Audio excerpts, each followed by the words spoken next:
Hello, hello. Carroll Biz Challenge number 11. Let's hear it out there. So, not that number 11 is really any more special than number 10. I mean, 10's a really cool number. 11's okay, but still, you're all here, and we had 44 applicants, and I want to thank everybody involved in this from the beginning, and I also want to give a special round of applause to the final 5 who made it. Let's hear it for them. Awesome.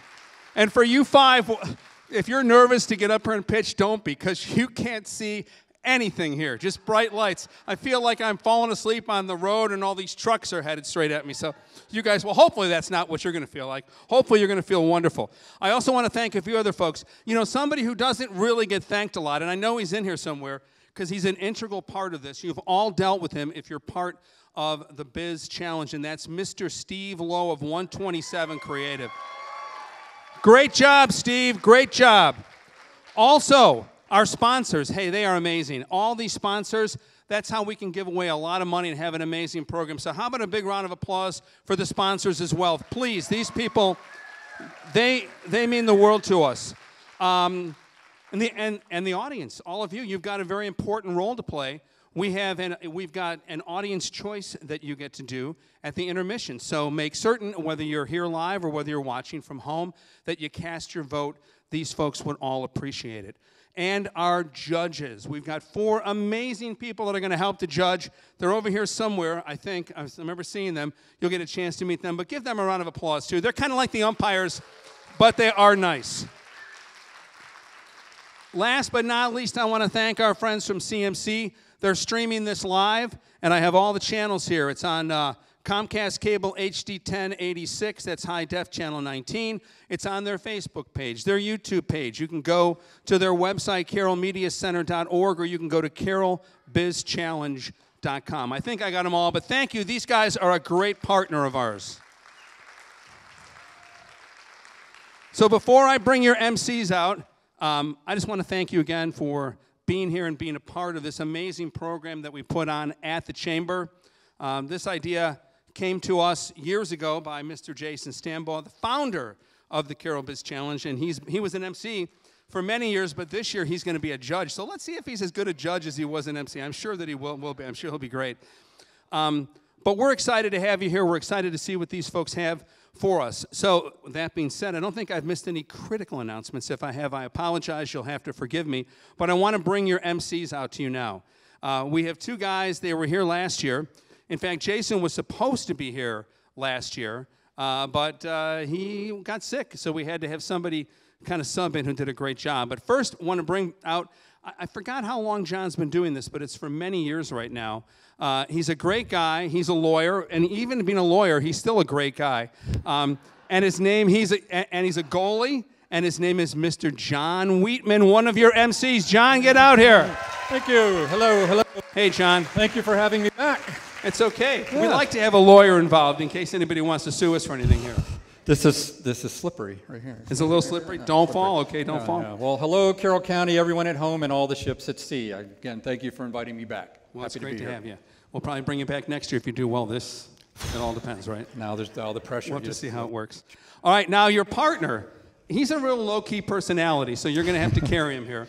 In fact, he doesn't have much of an actual personality at all. He's just kind of bland and boring kind of guy. But he plays the harmonica every so often, so maybe he'll do that again for us. But in all actuality, he's like the master of fun. The fun factor goes up incredibly high whenever Mr. Vince Buscemi's in the house. Vince, get out here, Vince! Woo! There he is. You know you're not boring to me, buddy. So I leave you with these 2. They're going to carry this thing for us. Gentlemen, thank you so much, okay? Thank you, Mike. All right, thank you, Mike. Guys. Appreciate that. Hey, everyone. How's it going? Right? I'm so happy to be back. I was so happy that I was invited back. I mean, last year was big. It was 10. 10 is an awesome number. I mean, so much happened. We had such a great time, and it yeah. I mean, I keep thinking back to that. Amazing, filling in at the last minute on the big 10th I know, Carroll right? Biz Challenge. It was an honor. Yeah. I mean, big shoes to fill with Jason, but I think I did a pretty good job with it. I mean, a lot of fond memories from that event. Anyone here attend last year? You had some folks? Yeah, there you go. Nice. There you go. Well, if you remember, there were some things we did last year that we could have only done with you here. And one of my favorite memories, very fond memory, is of our campfire, which was right there. Oh, yeah. And you playing a harmonica at a campfire in the middle of a Carroll Biz Challenge was phenomenal. That was fun. Yeah. Yeah. It's too bad I didn't bring a harmonica. I'd bust it out and play it for you all. Is that the only thing holding you back? Well, I would need a harp. Do you have a harmonica? Oh, well.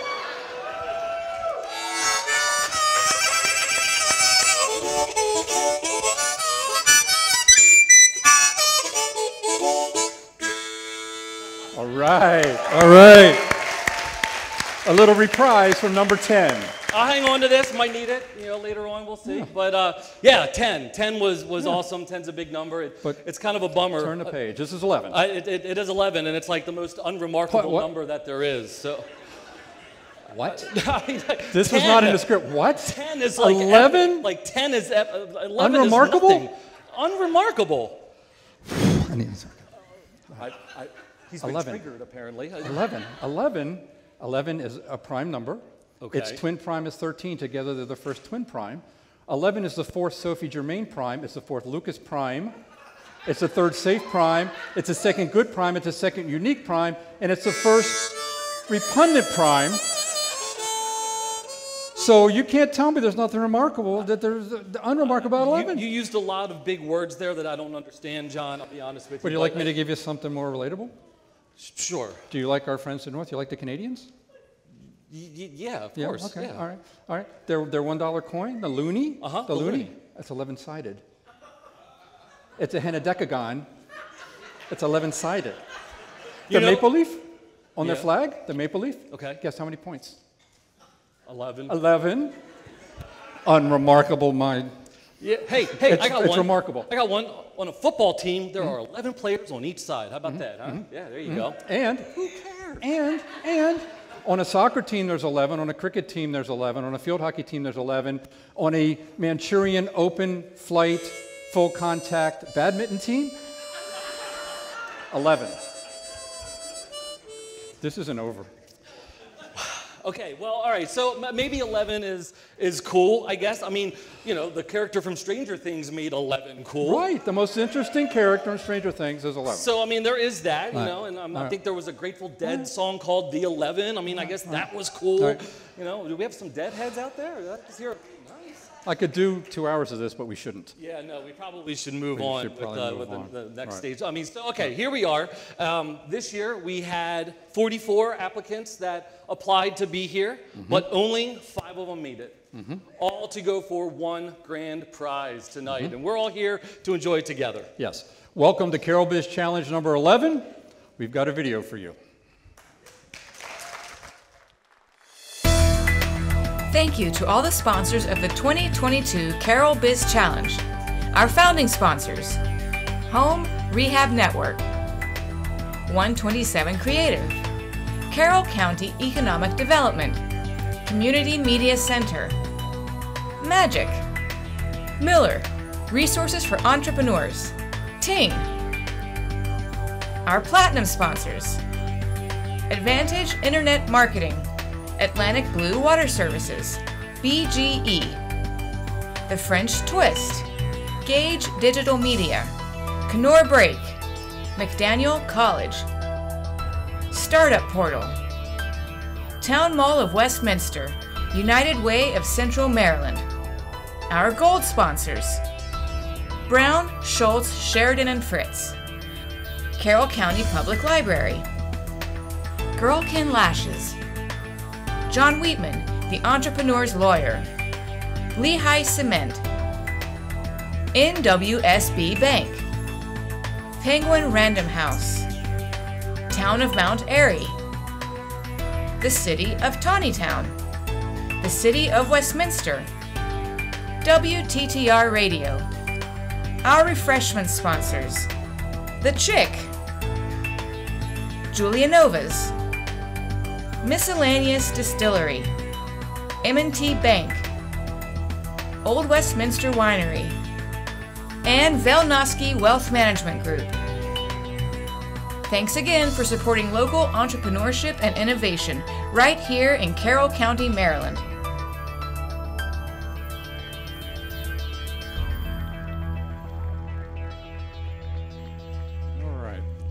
Needless to say, none of this happens without our sponsors. Thanks again to everyone that has sponsored this 11th Carroll Biz Challenge. Yeah, 11. I get it. All right. Well, we got some work to do up here. We do. We want to mention how important it is that we have an advisory board for this. As Vince mentioned a few moments ago, there were 44 applications in an attempt to be one of the 5 finalists on this stage. I think that is incredible.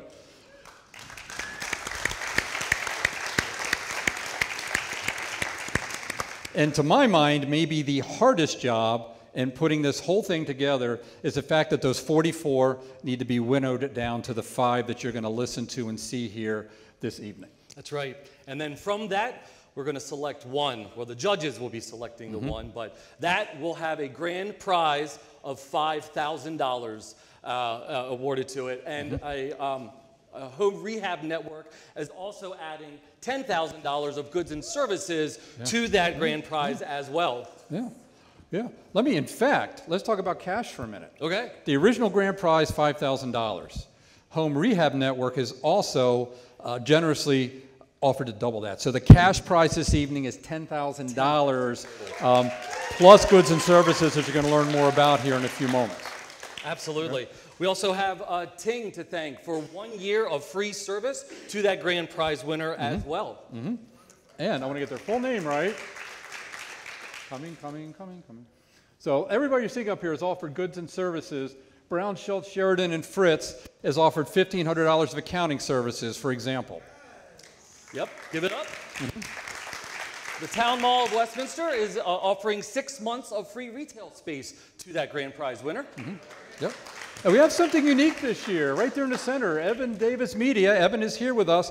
He is a contestant here for this, and he's the first ever contestant that, not only being a contestant, he has offered his services as part of the grand prize. So these are examples. There's so many more goods and services, but we want to give you a taste of what's coming here.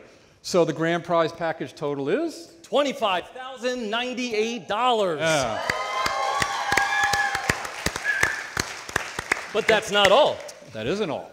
In addition to the grand prize, we have the People's Choice Award. And you'll hear more about this when it's time to vote, but this is incumbent on you in the audience, the at-home audience. You're going to have the opportunity to text your vote in, and you will choose the People's Choice winner who's going to win $2,022 this evening. Excellent. We also finally have our Changemaker Award that will be given out as well for $2,500 this evening. Absolutely. Hear that. Okay. So we talked about the advisory board. I'm going to come back to just for a moment. If you're in the audience and you're on the advisory board, you did such hard work. You put hours into this, taking that 44 down to 5. Will you please stand to be recognized? And let's give the advisory board members that are here a round of applause.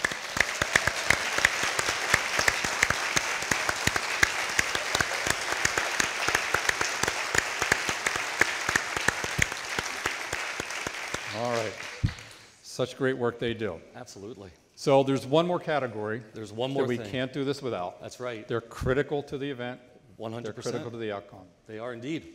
And they are? They are our judges. Yeah, we're going to meet our judges Let's here. meet our judges. So let's give our judges an advance round of applause. All right. Let's meet our judges. Here we go.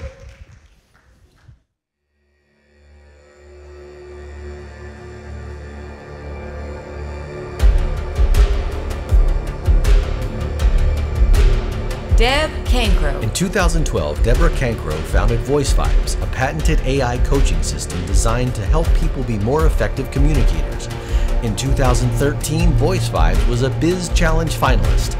Later, Voice Vibes was acquired by Big Tin Can, where Deb currently serves as the Senior Vice President of Data Products. Steve Moore. Steve Moore is the owner of Run More, a specialty running shop located in Westminster. Steve was the winner of the Carroll Biz Challenge in 2014, just after he opened his store. Since opening, Runmore was twice named a top running store in America and moved to a larger Main Street location. Kim Fernandez. Kim Fernandez is the heart and CEO of Girlkin Lashes, a chain of luxury eyelash extension salons. In 2018, Kim opened her flagship location in Pikesville, Maryland.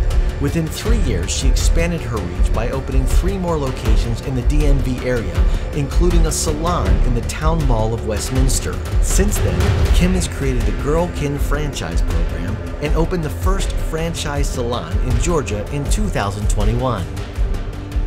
Jason Stambaugh. Since 2010, Jason Stambaugh has been leading teams to develop and scale enterprise software platforms serving customers in education, retail, and financial services. He currently serves as the Director of Partner Experience at DTS Connect, a local tech company transforming daily cash operations for major retailers, restaurants, and banks.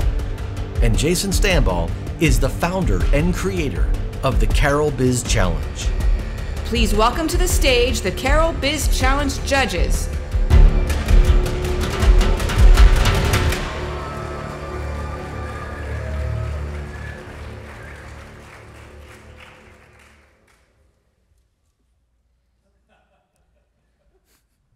All right, welcome judges.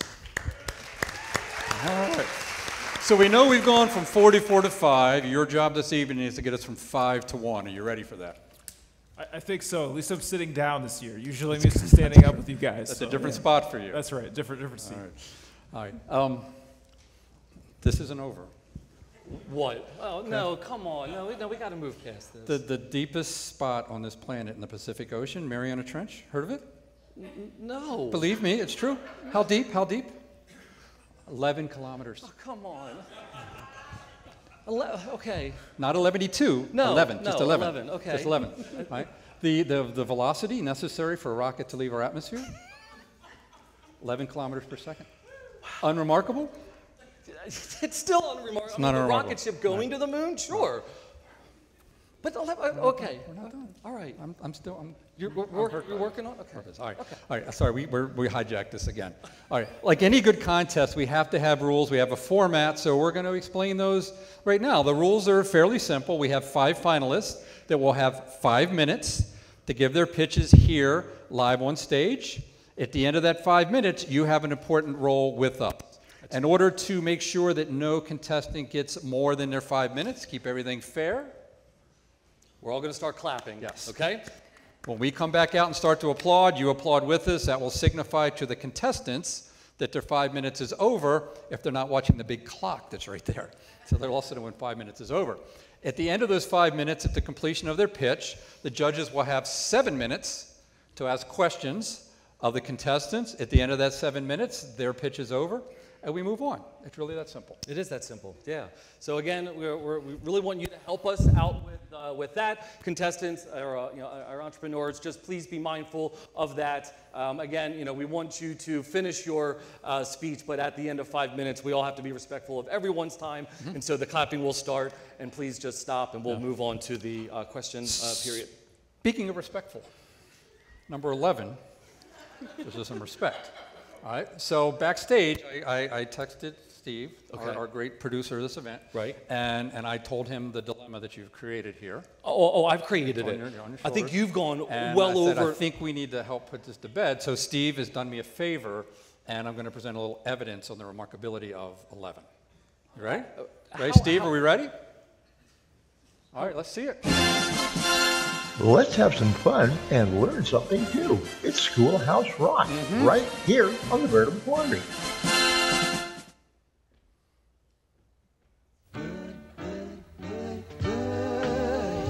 Good 11. Yeah. Good 11. It's almost as easy as multiplying by 1. That's 10. Good. Plus 11. 1. Yes, 11 almost makes multiplication fun. Some people get up at 7:15. Good song. Other Come on. people I bet till 8:45. Come on, Schoolhouse Rock. You all love Schoolhouse Rock. But I'm happy just to hang in there till 11. Not you 11 has always been a friend of mine. Okay, Steve, come on, Steve, you gotta help me out here. Yeah, come on. Okay, all right. All right. We got business to do. We got business to do. You know, how a bill becomes a law. Love it, right? Grew up with it. All right, you're right. Good, 11. Good, 11. Yeah. All right. Okay, well, let's as noted, we do have some business to conduct, and we are ready for pitch number one. Who's ready for pitch number one? Give it up. I am. All right. It is time to welcome to this stage David Stanko of Patapsco Biomedical. Welcome, David.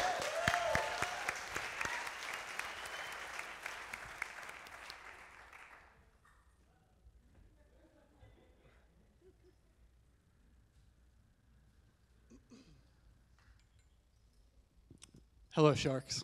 I've always wanted to say that. Okay. Hi, my name's David. Nice to see everyone in Carroll County, and thanks to the judges for coming out today. Grew up right here in Manchester, in Carroll County, went to North Carroll High School, then off to college at UMBC, where I did a master's degree in applied mathematics and machine learning, and then went off to medical school at Vanderbilt before moving back and becoming a surgical resident at Johns Hopkins, where I take care of surgical patients, and I'm trying to figure out, closer, you have to talk closer, try to figure out how to take care of surgical patients better. This is an example of that. You guys are all probably familiar with IV fluids, which we give about $10 billion. What? $10 billion worth of IV fluids in the United States every year. About 100 million liters are delivered to patients in U.S. hospitals. Sometimes we have to deliver these IV fluids fast. Last year, I had a patient. He was shot in his chest. He was bleeding to death. And the emergency provider who brought him into the hospital out of their ambulance handed the fluid bag to me.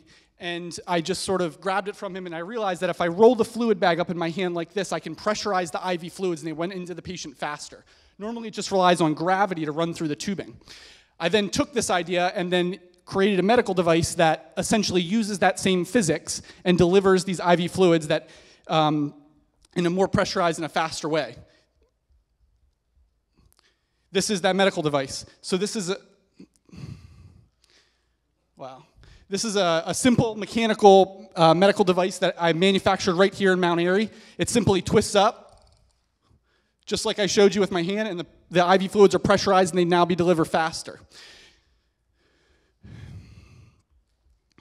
Where does this device live? Well, it lives in ambulances potentially. There's 75,000 ambulances in the United States that all could have one of these to deliver IV fluids there. There's operating rooms in the United... There's trauma bays in the United States and emergency departments. There's 100,000 United States emergency department trauma bays in the United States. There's 250,000 operating rooms. They also have to be able to pressurize IV fluids. Not only for the reason that I told you, but also to take care of critically injured patients, patients that are bleeding during surgery, and also so that we can measure their blood pressure by counter-pressurizing their internal blood pressure against the pressure in the IV fluids and transducing that pressure. Another indication is that for every operating room, you have to have a post-op recovery area.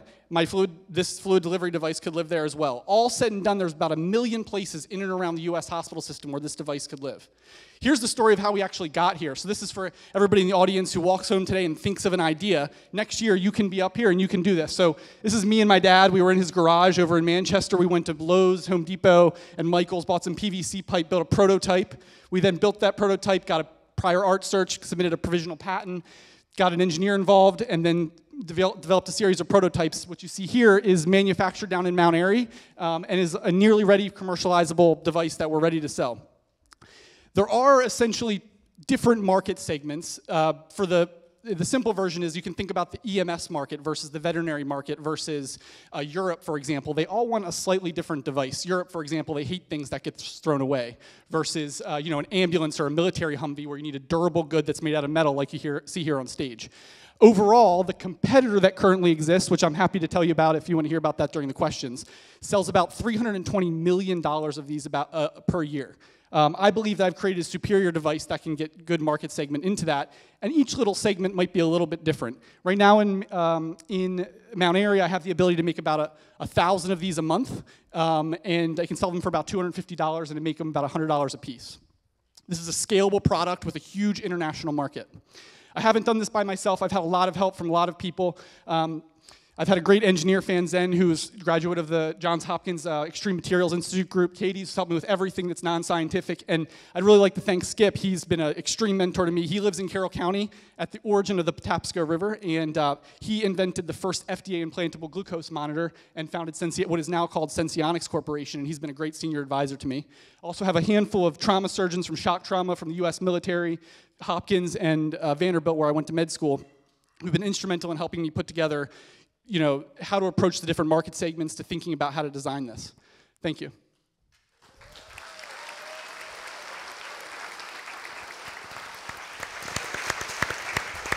All right. Well done. We are now, as promised, into our 7-minute question and answer phase. Judges. You got it. I'm on deck first. I figured I'll break the ice. Okay. Yeah, we'll break the ice. So you mentioned the competing device, and obviously in healthcare, I think, I'm not a physician, but I think the two things are cost and patient outcomes. So can you speak to, you have the competitor hanging there, what is that going to cost, or what does that device cost, and how does your device improve patient outcomes versus the competing product that's in the market? Great question, and thank you for asking it. So this is, what's called a pressure bag. The way this works is you would take the IV fluid bag like you see there, you run it up the inside of this device, which is like a sock, and then just like a blood pressure cuff, you then inflate this, and it takes a good, 30 or 45 seconds to inflate and fill up, and that displaces the IV fluids. This one came off Amazon for $35. That's pretty typical. This would sort of be analogous to the plastic version of the device, which I showed on the prior slide. And I can make it with the same, if not better margins. The other big downside of this, other than if you're looking at the bag right now, you can easily see exactly how much fluid's left in the bag, and you can easily read the medication label. The big problem that we have in the hospital is if you use this pneumatic compression to displace the fluid laterally, then you can't actually read the medication label because it's inside this container. And also, the meniscus that tells you how much fluid's left on it gets displaced as you compress it laterally. So there are two big benefits, which may seem small, but when someone's bleeding to death in front of you, every second counts, and that's super important. The other important competitor to tell you about is a company called LifeFlow Medical that has spent a lot of time, money, and energy developing another device. They recently just started selling this. They started selling it $1,700 for a 5-pack. They raised $25 million about in Series A and debt financing to get basically 6 months ahead of where I'm at right now, and I've done this without raising any money. And they've demonstrated a market as well. They're now, for example, I saw it actually for the first time in the hospital on Tuesday night on a trauma that came in.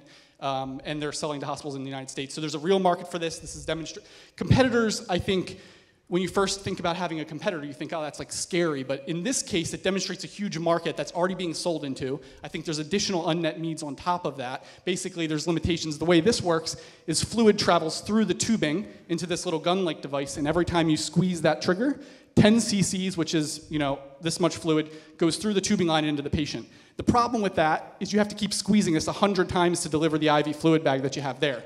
That's like a full-time job for a nurse to sit there and squeeze this 100 times to deliver that fluid bag versus me. I can just turn it, it's pressurized, come back 30 or 45 seconds later when the pressure sort of started to run out, do it one more time, my hands are free.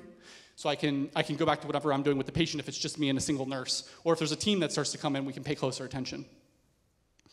And one final question before I yield to the floor. So in terms of, I read your application, so I have a little bit more background than perhaps the audience does, but can you talk about how you plan to market and sell this? Selling into healthcare and health insurance, all that is a mess, at least from a layman's perspective. How are you selling this device? What are the paths to market for you and this new piece of hardware? Yeah, so this is an extremely good question, and this is what makes medical device sales pretty difficult. Fortunately, there's a big market for the EMS that doesn't require me to sell through hospitals. I can sell directly to EMS providers and veterinary markets without dealing with the hospital bureaucratic infrastructure. Basically, I intend to approach different market segments one at a time, basically selling this mechanical device that's being held right here, which is shown right there as the first sort of go-to-market strategy, focusing on military EMS and animals first. And then once I've started generating real revenue from that, parlaying that back into the business to sell probably to Europe next, and then commercialize the consumable plastic version where, if you have a COVID patient or you have this thing covered in blood after a trauma, you just want to throw it away. You don't want to sell them a $250 device that has to get thrown away. So I think ultimately different market segments are going to think about a different need for this device. It's going to look a little bit differently depending on where it lives. For example, in the roof of a Humvee, if I can sell one to every Humvee in the military, that's going to look a little bit different than like a cheap plastic device that I make for $7 when the time comes. Thank you. I have a question. Tell me what you personally are going to do to stay above the politics in this highly competitive market. Oh, that's a good question. So, yeah, this is my first go at sort of being a CEO, and that's sort of surprising. I'm just a dumb surgeon. Unfortunately, Skip has a lot of experience with this, though. This is his like 40th-ish medical device. He's got 75 patents, and he's done this a whole bunch of times. So he's been this sort of beacon and lighthouse for me to sort of say, he's thinking 5 steps ahead, and I'm thinking, oh, okay, like, this is where we're at today, this is where I want to be tomorrow, and he's thinking, where do we want to be next year? So he's been an incredible mentor, okay. And he's helped me already avoid some of those things. So I, lean on Skip, and he's got a lot of experience with this. So I think that's probably that's my answer. Okay, thank you. So I have a question on the durability of the product. So is that sort of a one-time use product, or is this something that you're going to have to? I'm just imagining having to change that out during a situation where if you have you're going through one patient and then you still need to give them more fluids. Do you have to have multiple of them on hand? Is this something you can continue to reuse? Yeah, that's a great question. So this is going to be a little tricky with the mic in my hand, but there's a little quick release trigger here, so I can do that when the bag's empty. And then just hang a new bag from the hook, and within like 10 seconds I have a new bag. Whereas that's one of the problems. So the first bag takes 30, 45 seconds to get started, but the problem is once the bag's empty, then you have to get all the air out of the bag, empty the bag out, find a new bag, put a new bag in, and then re-prime the bag. Whereas this can just be hung, relatively quickly. Hi, Dave. Well, thank you. Great presentation. Thank you. So, did you mention licensing as a potential business model? Yeah, so I think early on we can sort of bootstrap this, sell from the manufacturer in Mount Airy, and we can make $1,000 a month, and that's far out. But for example, I don't foresee myself selling directly to the hospitals in South Africa when the time comes. I'm going to have to work with the distributor there, Japan, other places where, in particular, we don't have we're not going to have a sales presence, but work with the distributor who already knows those markets, already understands those markets, and that would probably be some sort of licensing agreement or distribution agreement where I would get royalties essentially from them going and using their already boots on the ground in those places to sell for me. That's very different than, like, for example, selling like locally here to EMS providers, veterinary providers, things like that. That doesn't really require the same sort of there's a big difference between selling to an EMS group versus selling to a hospital group in Ireland, for example. Okay, so is that dependent on your patent, or is that just a distribution? No, it's not dependent on my patent. So I submitted a provisional patent last year. In October, I'm submitting a PCT that should cover essentially all three.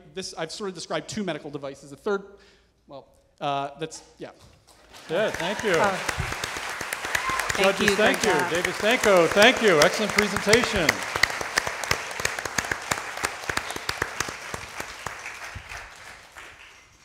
All right, so also there's an announcement we need to make. I just got word backstage that based on the current rate of inflation in the United States today, this year's grand prize will be $1.7 million.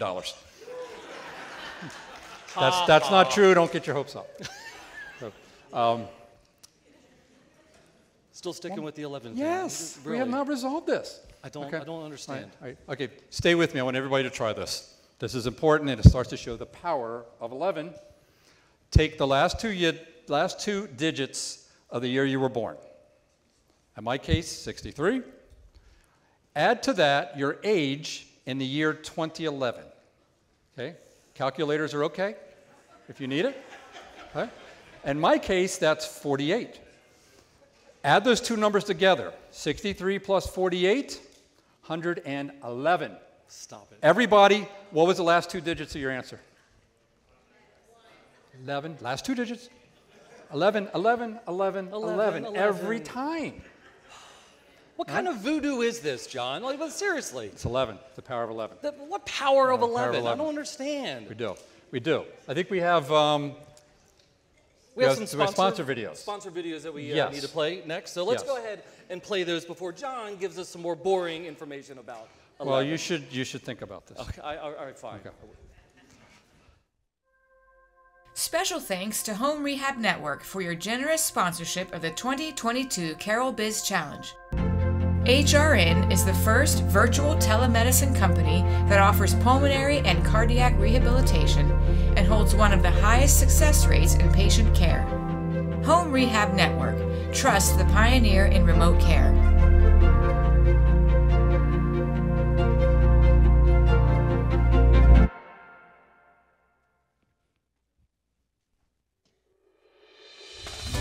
Imagine a place where Carroll businesses can find trained, qualified employees who are ready to work right now. Imagine a place where Carroll County job seekers can get training for positions that are open right now and get hired. And you can also get your GED and learn about new technologies. Imagine a place where businesses can access training for new and current employees so they can get the skills to do the job. Imagine a place where you can explore hundreds of occupations and find your fit. Industries like healthcare, cybersecurity, information technology, dental assisting, manufacturing, truck driving, professional services, welding, along with many other industries, and hundreds of certifications. Imagine a place where you as a business leader can find a dedicated partner to help you thrive. Imagine a place where you as a job seeker can find hope, opportunity, and self-confidence. And imagine that all of this costs you nothing. Nothing. Imagine no more. Carroll County Workforce Development is the place for all of this and more. We're creating a talent pipeline so employers can hire good people fast. And we're training a workforce so they can achieve a sustainable lifestyle. Find out more at carrollworks.com or just stop by our Workforce Center here at 224 North Center Street in Westminster. We are Carroll County Workforce Development, and we're leveraging success.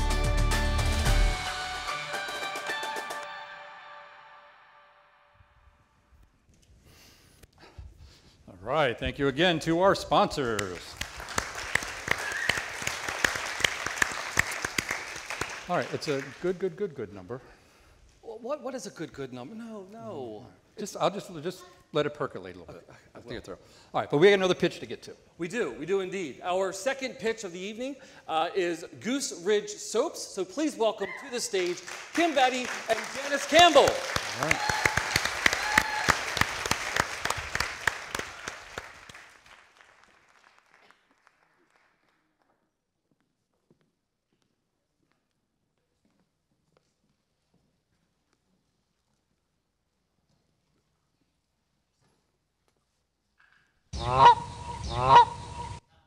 Good evening. Thank you for being here tonight. I'm Kim Beatty. And I'm Janice Campbell. And we are Goose Ridge Soaps. We are a woman-owned and operated soap company based in Hampstead. We specialize in cold processed soaps, herbal salves, and other natural body care products. So we met several years ago at an event in Western Maryland and realized we lived 5 minutes apart in Southern Maryland and quickly became friends. A couple years later, we decided to teach ourselves to make soap because we both wanted to move away from store-bought chemical body products to a more natural product. So we did, and we gave that soap to our family and friends as gifts who encouraged us to start selling it. We sold on Facebook as TBS, or 2Bs Soaping. In 2019, Kim married a native Hampsteadian and moved to his family farm in Hampstead.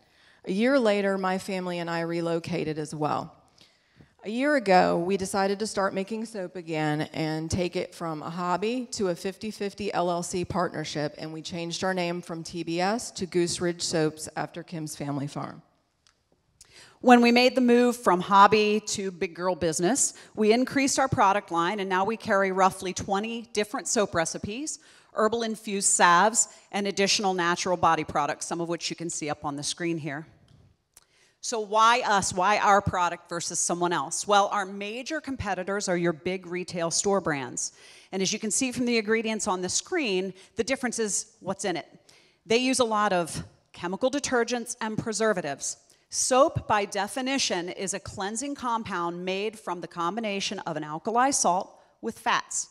As a matter of fact, Soap, by that definition, is exempt by federal law from cosmetic labeling. We, however, believed it's good to be transparent. We want our customers to know what they're putting on their skin and what's in their products, so we go ahead and we label things anyway. Several of our ingredients are locally sourced. We get our cow's milk from my sister's dairy herd. Our goat milk comes from a local 4-H participant. And some of the herbs and botanicals we use are grown or foraged at my farm in Hampstead. Of course, we have to market our soaps. We do that by talking to our customers face-to-face at farmers markets and festivals and obtaining their emails for our new rewards program. We also stamp every bar of soap with our .com, which, judges, you can see in your sample boxes. We get additional market reach through our social media, our relationships with other local businesses, and our wholesale clients. We both feel very strongly about supporting local and giving back to our community, and we began to do so immediately as a new business through a percentage of our sales and also donations. This year, we even sponsored a Dairy Goat Award in the local 4-H FFA fair, and we plan to increase these efforts as we scale. It was for best udder, by the way. So anyway, how do we make our money? We have 3 separate revenue streams right now. Currently, we have our point of sale in-person transactions. We have sales from our website, and we also have sales through our wholesale to retail distributors. As you can see, projected our first year, we're looking at a potential 33% increase in total revenue. And we have already realized a 36% increase in our website sales and a 50% increase in our wholesale distributor sales. Projecting out 5 years, at our current rate of growth, with our current resources, we could easily meet or exceed $100,000 a year in total revenue. However, with additional resources, one being potentially winning the grand prize tonight, fingers crossed, we could meet or exceed $500,000 a year annually. Let's talk about where we're headed.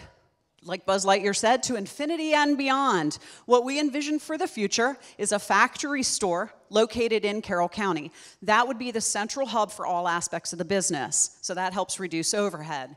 We'd be able to produce the products there, service a retail customer in an in-store factory store, an in-factory store, service our website sales and ship from that hub, as well as distribute to wholesalers that carry our products in their store throughout the state of Maryland and beyond.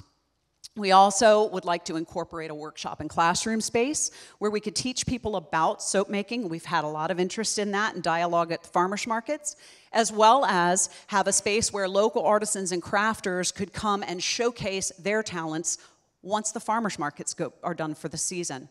This also would allow us to increase even bigger in our Support Local campaign. We're Goose Ridge Soaps. I'm Kim. This is Janice. Thank you guys so much for listening. Well done. All right. Judges, the contestants are yours. 7 minutes. All right, great job. So question, tell me about some of your other value propositions aside from being organic that it is going to set you apart from your competition, keeping in mind that your competition could be your target customer because you are self-taught and, you know, people can, you know, do these soaps at home. So what value propositions are you launching with your new business? I can start off with this one. One of the things when we come up with recipes is we talk to people and they've come to us with specific concerns. Okay. For example, if they have eczema and they've asked, do you have a product that could help me with this? So when we come up with our products, we come up with specific recipes for concerns, not just mixing pretty colors and pretty fragrances. We try to solve some needs there too. Great answer. So as your business has grown and you're doing more shipping and direct consumer, how have the shipping costs and freight changes or challenges affected your business model? And have you charging any fees? And how is that working with your packaging as well? Okay, so what you have before you is what is one of our gift package options. We wanted to give that to you so you could actually see everything right through the little window in the box. That is one of the options customers can choose in the holiday season or birthdays or whatever. If they want to give a nice gift, we offer that. Our packaging is minimal. So if you take the product out of the package, that belly band that's covering that soap on the bottom there, that's all we package on our soap. We don't use extra plastic. We don't use a lot of things. That's one of the big draws we've actually heard from our customers, is that they really appreciate the fact that we're not using a bunch of plastic. We're not using, you know, a lot of stuff that's going to get thrown away. This stuff can be recycled. It can be composted. It can be reused. We try to really strive for that. That's a big part of our thing. Shipping right now, when customers place orders, the shipping is calculated in real-time USPS. That's our current model that we're using. So they're actually paying for the shipping as part of their order.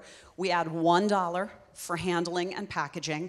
And so far, we have not yet met a shipment that we haven't been able to cover the needs, you know, the price for that wasn't covered by the customer already paying in.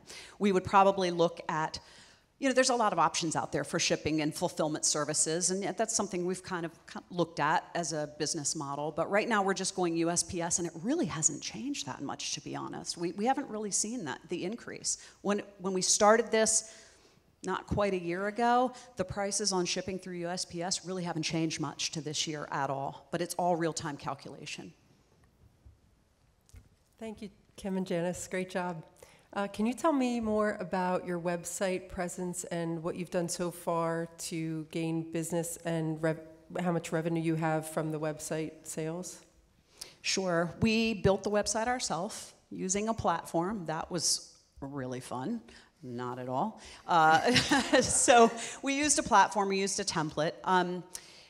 We've grown the website through our social media, and like she said, if you look at that very top, I think it's the very top bar in the box, the .com is stamped on the soap. So once the packaging goes away, customers are, sorry, pardon the pun, exposed to our brand every time they get in the shower. They're going to see that for a while. It takes a while before that stamp goes away. So that's drawing a lot of traffic to the website as well.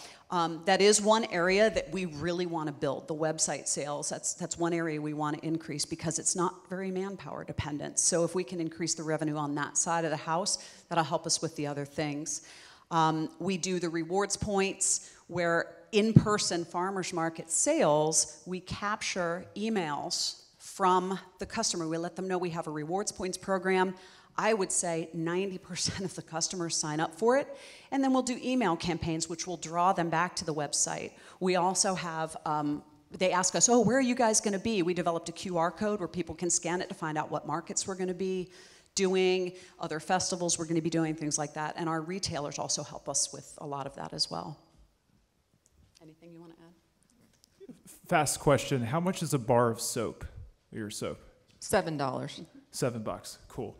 And a question, I saw you had that, your 5 and 10 year plan, 100,000 in revenue, 500,000 in revenue, and sort of the vision for that factory store. Where does this go? Or are you going to be a Dr. Squatch that's shipping soap all, I don't know, wherever, or are you really going to focus on the local market and the Carroll County roots and the connection to the goats and the cows and all that fun stuff? What's the overall plan? So we're better than Dr. Squatch. I'm just gonna put that out there. This is the only soap brand I know that's like not right, like Caress. Right, so, right. Yeah. Well, Dr. Squatch is, and I'm glad you brought that up because Dr. Squatch is actually targeting the all-male market. Their marketing is directed to men, that kind of thing, which I think is great. Men are tough to convert to a natural product. They really are. They're like, oh, soap is smelly and pretty, and I don't want to smell like a tulip. That was what one of our male customers said. I don't want to smell like a tulip. I was like, no, it's cool. But yeah, so that's marketed very heavily to that audience. However, the natural soap market, as opposed to chemical detergents, that's a $3.9 billion. Well, the soap industry in the U.S. is a $3.9 billion industry. That was 2020 numbers. There's a market there. When you go to the store and you go down that aisle and you see all the things you can wash your body with, how many actual real natural soap options do you have as a customer? One, maybe two? I mean, I can think of like one that I see kind of consistently. So it's out there to distribute to major markets well outside of the local area, but we want to keep all the production and all the hub and everything right here in the county. Yes, we do get a lot of people that come from the county. They really love the fact that we're right here, we've got the farm, we're growing things there. So that's a huge draw, but it's a bigger market. And what got us into this was getting away from the chemical detergents in the first place. And we're finding a lot of people are trying to make that move to take better care of their body. What's the biggest organ in your body? It's your skin. So, I mean, if you're worried about what you're putting in it, you need to be worried about what you're putting on it as well. So this is absolutely a global market, but we're looking at well beyond just the local market for this. All right. Goose Ridge Soaps, thank you very much. All right. You're open-minded, right? You're an open-minded guy. I've always thought that to be true. Yeah, of course. All right. So here's what I propose. Okay. We're going to watch 2 sponsor videos. Okay. Thank our wonderful sponsors again. Of course. And then when we come back, I got something for you. Okay. 11. All right, open-minded. 11.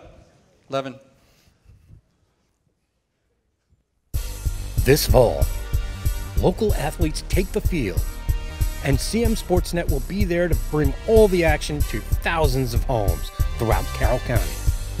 Catch all the action: high school football, high school soccer, and Carroll Link soccer. Each week, local fans in Carroll County turn to CM Sportsnet. Live game coverage, game highlights, and exclusive interviews. Plus, a wrap-up show to highlight the top athletes and teams of the season. You can be part of CM Sportsnet's award-winning coverage and get your business in front of thousands of viewers each week. Ready to join our team? CM Sportsnet currently has sponsorships available for the fall season, but they're going fast. Contact us today to learn how CM Sportsnet can work for you.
All right, I can't hardly believe we are already at pitch 3. I feel like we just began. I know, really. Right. I mean, this is flying right by. We got to settle this a little bit, okay? I asked you if you had an open mind. Open mind. Okay, 11's bigger than you, 11's bigger than me. Okay. You ready? Okay. Okay. All right. A series of questions. Okay. All right. This is the which annual Carroll Biz Challenge? The 11th. 11. We've established one that. times 11. 1, yes. What year is this? 2022. 2 times 11. Okay. How many sponsors are there for this 11th Carroll Biz Challenge? You know. 33. 33, 3 times 11. How many applicants were there for this, the 11th Carroll Biz Challenge? 44. 4 times 11. How is that possible? I'm not making this up. How is that possible? The power of 11. That is incredible, John. That is truly incredible. And that's not made up. We're actually not making that up. That's legit. All true. And that's really cool. That is really, really cool. Okay, Good. all right. Good. I'm a fan. We're making progress. We're making progress. I'm a fan. All right. No excellent. harmonica needed. All right. So it is time, as aforementioned, for pitch number 3 of the evening. That's right. And welcome to the stage, Jason Selmer of Selmer Ironworks.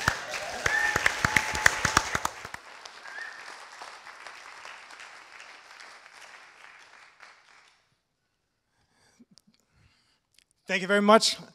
My name is Jacob Selmer with Selmer Ironworks, and at 16 years old, I fell in love with metalworking. First thing I want to do, I want to make armor. Well, did some research. Turns out there's not a lot of information out there for how to make armor as a 16-year-old. But what I did find is I needed a blacksmith. Blacksmithing for centuries has been the go-to resource for farms, for military, for metalworkers, for woodworkers, for stoneworkers, anything that needs to be made. So I took a blacksmithing class. And there I fell in love with the superpowers, right? So now you can stretch metal, you can twist metal, you can move it any way you want, you can create something beautiful and something functional at the same time.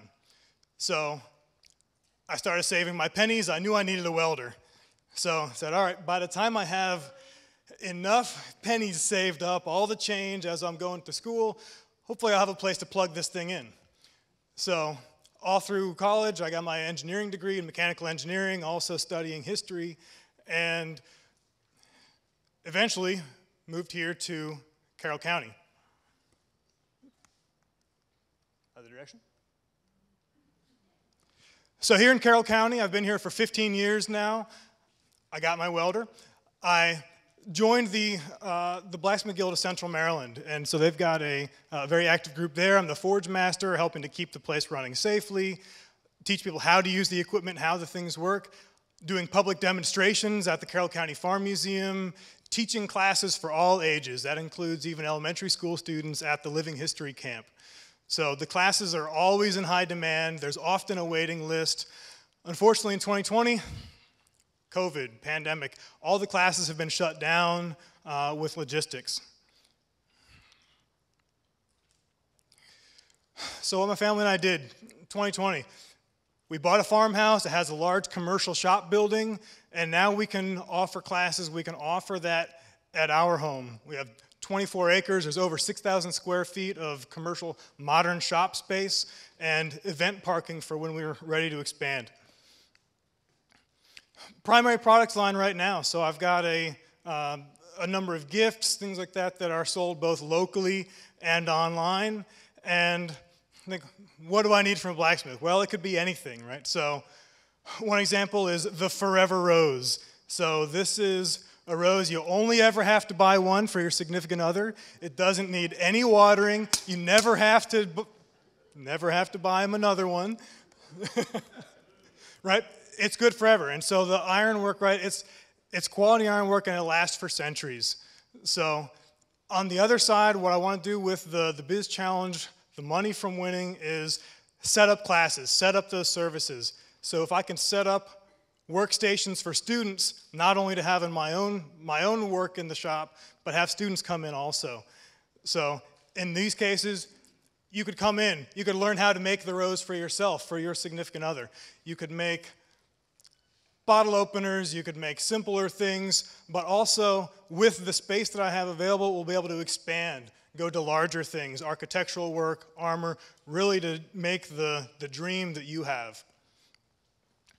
From the financial side, there's a lot of high startup costs for manufacturing and for teaching classes. But my primary recurring costs are labor and also the facility. The labor is myself. The facility is already owned on my property. So the profit margins are actually fairly good for the scale that I'm working on. I have a 5-year plan to be stable and profitable, acknowledging that this isn't really intended to be a high profit, a very large scale business. Is to keep it local, keep it with Carroll County, and offer the things to the community. The vision for Selmer Ironworks, I want to make a destination for industrial arts in Carroll County, where people can come and learn, teach, realize their own dreams, make everyday items that they need something beautiful. Thank you very much.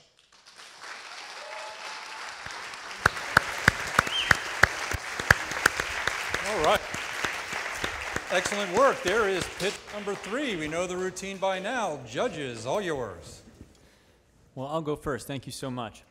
So this seems like something that'd be really cool to see live and in person. Obviously, you have this great facility. Are you going out and doing an events? And if so, what type of manpower and what type of permitting would you need to be able to pick up an operation like this and take it to a festival, take it to a Ren Fest or something like that, and put on a demonstration like that?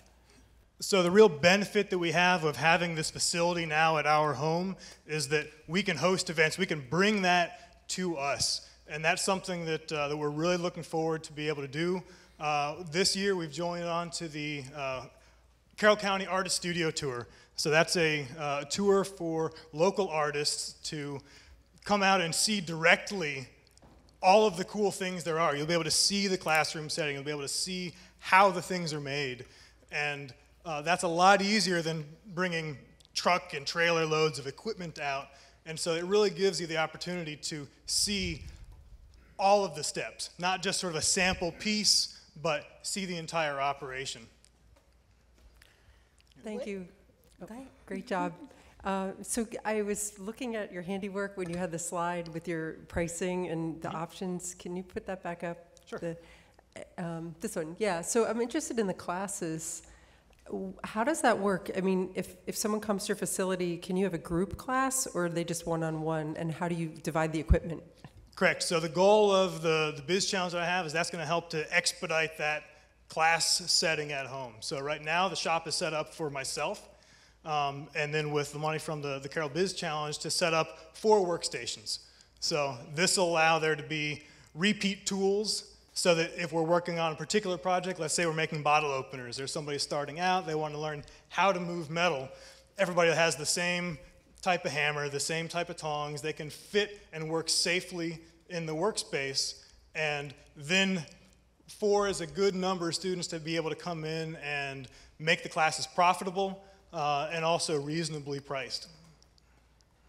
Thank you. What's your target audience, and what are the prerequisites for your training and classes, and what's the chances of someone like me leaving out with something like this or that rose without losing a limb or something? So great question. So the target audience is a lot of the do-it-yourself market, the people that are interested in, go back the other way, and really sort of seeing how things come together, right? This is really the start of STEM, right? The science, technology, engineering, and math. This is where so much of it began, because you're making everything. And you're seeing how it comes together. And like I said, I also do classes with elementary school students with the Living History Camp. And in those cases, it's very much a pre-planned event. They're going to work something through a jig, through a fixture, but they're going to have those superpowers. They're going to be able to stretch the metal. They're going to be able to bend the metal. They're going to be able to do something they didn't think was possible before and realize that that's an option. So there's a number of different types of classes, whether it's something that's more advanced or whether it's something at a very beginner, and the very beginner level can really be quite inexperienced and still have something beautiful to show at the end.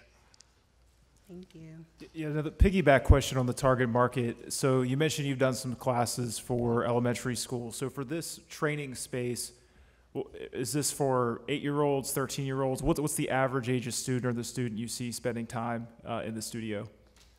For these classes, it's really focused, or more often focused, on the weekend classes. So it's usually from the 20s up until retirement. I've taught a lot of people who are working desk jobs, a lot of people who are doing something and they want to have something to show for it at the end of it. They want to have something that they can make also that modern jobs don't really provide.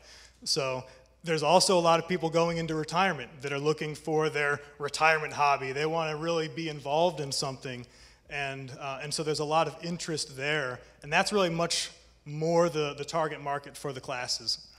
And how long is a class? It seems like it takes a lot of time to move metal, but how much time am I spending if I go to the studio? So an average class would be a full day, so it could be an 8-hour class. There's options to have some sort of introductory classes also, especially if it's with younger students or less experience, where they can just get a feel for it, where they get an impression of what is there that doesn't take an entire day. But at the same time, there would be demonstration options also at events, so they don't have to be hands-on. You know, if they're worried about losing a limb, getting tangled up in the machinery, something like that. But you can still see it. You can still appreciate how things are made and really understand and get that connection to the history in the past. Last question before I yield to my esteemed colleagues. So I see you make beautiful, absolutely beautiful pieces.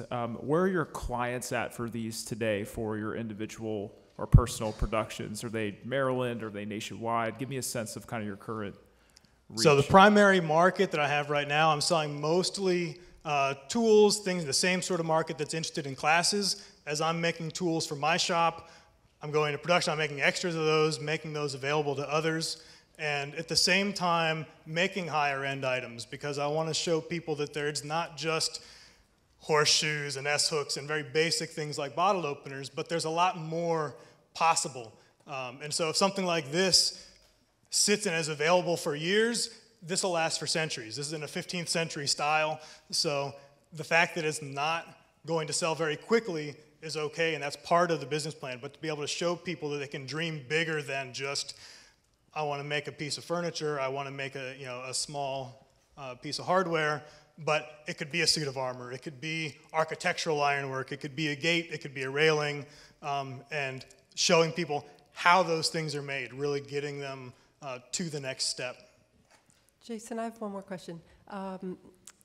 To date, with the equipment that you have you been able to rent it when you're not using it at all to other artists, or is that a potential revenue stream as well? It's a potential for farther on. Right now I'm not renting, I'm getting the area set up, but especially once there's more people that have come through for classes, then the option for setting it up like a makerspace, really it's gotten more of a specialized target audience than just... Thank you. Well done, Jason. Jason Selmar. Thank you. All right, how you feeling? Three pitches done. I'm feeling good. I'm feeling good. You know what, John? I got to say, I was getting really excited with that countdown clock. When it got to 11, I got a little excited about that. That was pretty. I'm seeing 11s everywhere now. All right. That was pretty cool. He's getting it. He's getting it. Yeah, you know, this is fun. Right. This is fun. We have 2 sponsor videos to watch. Watch carefully. Thank our sponsors, and we'll be back for pitch number 4. All right. Good game, Rosalina. Oh, hi. I didn't see you there. I'm Graham Dodge, Executive Director of Magic. I was just brushing up on my Super Smash Bros. Skills, getting ready for the Good Game Fest, coming up this November 4th, 5th, and 6th at the Best Western Conference Center and Hotel. If you want to learn more about that, go to ggfest.org. But I just want to also thank and congratulate all the finalists of the Carroll Biz Challenge this year. Magic is a founding sponsor of the Carroll Biz Challenge, and we're quite proud of all the work that all of you are doing here in Carroll County.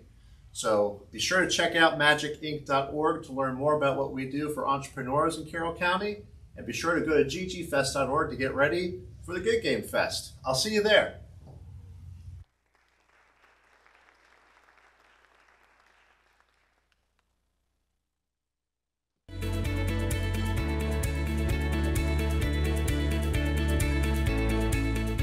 What I have found over my many years is that most entrepreneurs are just not good business people. They need to learn that skill. But what they bring is the passion and the ideas and the excitement, which is awesome. And that's where Carroll Community College comes in with its unique Miller Resources for Entrepreneurs program. We offer everything an entrepreneur needs to get its business started and to keep it up and running. How to start a business, how to write a business plan, all the way up through getting your business marketed on social media. So often business owners are great at their craft, but they're not great at the business of their craft. Me taking the opportunity to embrace all that Miller had to offer was me engaging that side that wasn't the strong side, the business side of running a business. After 25 years of working in healthcare food service industry for corporations, it's kind of scary to go out on your own. Miller helped me organize all my random thoughts into a business plan and help identify where I needed to be. Miller provided the structure that I needed in order to make not only a short-term plan, but a long-term plan. Before I knew it, I had a company. Miller is a great resource to help you come up with how to approach the next step in your growth as a business.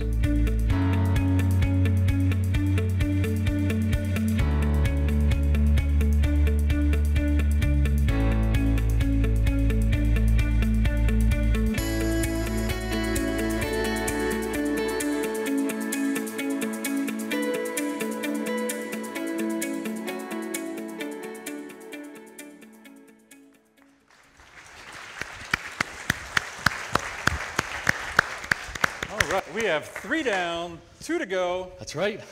I got one more, last one. Okay, Last hit one, me, right? hit me. When the entire Western world, primarily the British, converted to the Gregorian calendar, how many days do you think they had to drop from their old calendar? 11. 11. That's right. Standardize the calendar. John, I got one. I got one for you. You got one. All right, so we all know that 1 is the loneliest number. Yeah. But if you have another 1, you get 11. Dude. That's excellent. You're a number 1. I'm a number 1. We make 11. Look at that. I'm enjoying this now. I see the light. I've never been happy. I love freaking 11. I've never been happy. I mean, this is amazing. This is I'm so excited. This is great. I gotta move on, don't I? I don't want to. I want to talk. Give me another one. You don't have any more. Okay, here we go. All right, pitch number 4. We're gonna invite Hannah Brookfield up here, who is a Botanigal. So invite Hannah. Here we go, Hannah.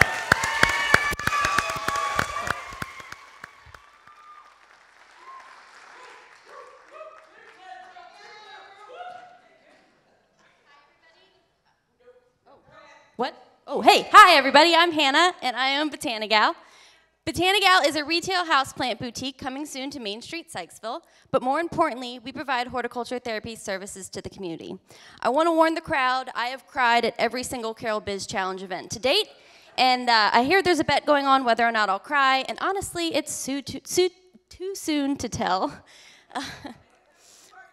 Yeah, I have. 4 years ago, I bought my little Carroll County farmette with my husband, and we lived there with our plethora of animals, but most importantly, our dog Mooney, who is the Botanigal mascot, and she is quite the following. So, now that you know that I'm a crier, I am also a certified professional horticulturalist, a certified horticulture therapist, and I have a horticulture degree from Penn State. So I grew up with a brother with developmental disabilities, and he instilled patience, compassion, and empathy at a very young age, and he gave me a reason to help people. For the past 10 years, I ran a greenhouse that provided job training and horticulture therapy services for individuals with developmental disabilities. I saw firsthand how horticulture therapy helped that population. Horticulture therapy is the use of plants and plant-related activities to improve a person's overall health and well-being. It can be either active or passive. Active horticulture therapy is physically interacting with the plants through workshops or classes, and passive horticulture therapy is just being surrounded by plants and green spaces. With Botanigal, I'll be able to provide both. Horticulture therapy will improve your mood. It decreases stress, improves memory and cognition, improves motor skills, and decreases your heart rate, which I need right now. There's actually a naturally occurring bacterium in soil called Mycobacterium vaccae that increases serotonin production in the brain. So just by working with soil, you're getting mental health benefits, which is just absolutely crazy to me. And but the other side of Botanigal will be my houseplant boutique coming soon to Main Street, Sykesville. I'll be bringing something brand new to Sykesville, and I'm so excited to be a part of that community. Sykesville has already been incredibly supportive of me, and I'm excited to be a new destination and something new that Sykesville doesn't have. I'll sell plants, plant gifts, and everything you need to be a successful plant parent. I will actually be Carroll County's first houseplant boutique, which I think is a great accomplishment given that there's several in Baltimore City alone. So, the customer base I'll be bringing to Sykesville with me is my 1,800 social media followers on each of my pages. In addition to that, I have a website where people can learn about me, my business, my dog, and my newest acquisition for promoting my business is my Botanivan. I can't tell you how many times people have stopped me and told me they followed me because of my van. So it's already paying for itself. I love that thing.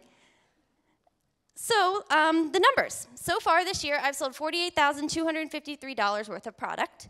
Most of that has been at my consignment location, and 81% of that has been just plants.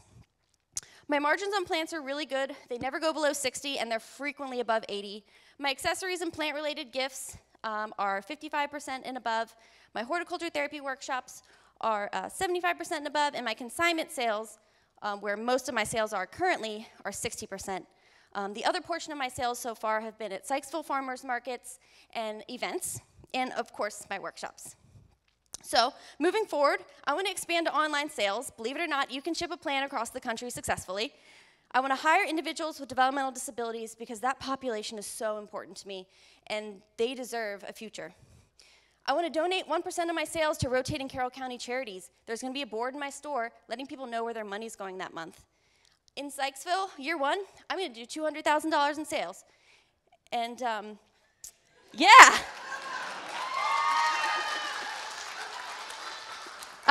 I don't think that's very far-fetched, given what I've sold in my little consignment shop. Shout out to Farm Chicks.